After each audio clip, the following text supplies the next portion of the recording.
미국을 포함해 전 세계에 알려지길 바라면서 지금부터 영어로 연설하겠습니다.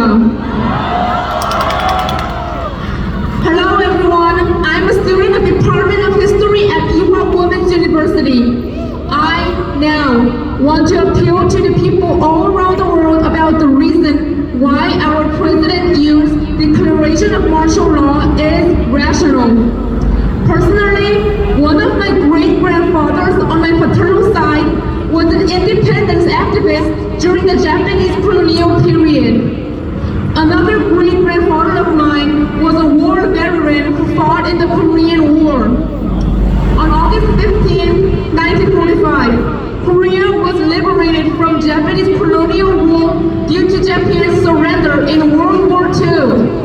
After that, Korea started to divide into North and South.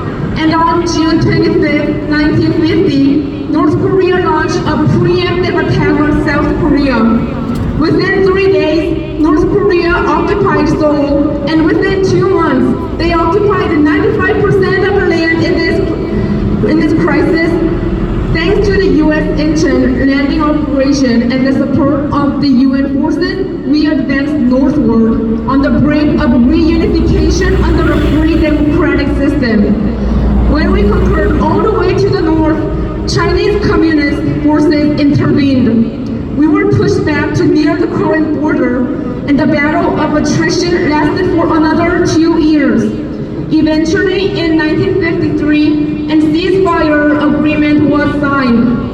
The Republic of Korea has been able to avoid being conquered by the communist regimes of North Korea, China, and the Soviet Union, thanks to many nations that value democracy and freedom, especially the United States. However, today, South Korea is once again at risk of being conquered by CCP and North Korea. There was President Yoon Suk-yeol's declaration of martial law, but this was not an attempt to establish a dictatorship, but rather a response to the serious crisis the Republic of Korea is facing. It has been confirmed that senior members of the Korean Confederation of Trade Unions, which is KCTU, 민주노총, recently received orders from North Korea identifying them as spies. They were found to possess 4,000 pages of pro-Kim Il-sung glorification. North Korea has directed these spies to carry out plans to overthrow South Korea, establish North Korea's unique leadership system, and create branches throughout the country. They were also instructed to gather state secrets, incite anti-conservative and anti-American struggles, and wage pro-North Korea propaganda. North Korea instructed them to take control of key governing bodies and military-related assets and seize the power grid data from key institutions such as the Blue House. Spread the idea that South Korea's conservative parties discriminate against women. Stir up anti-Japan sentiment by exploiting the Fukushima nuclear wastewater discharge issue.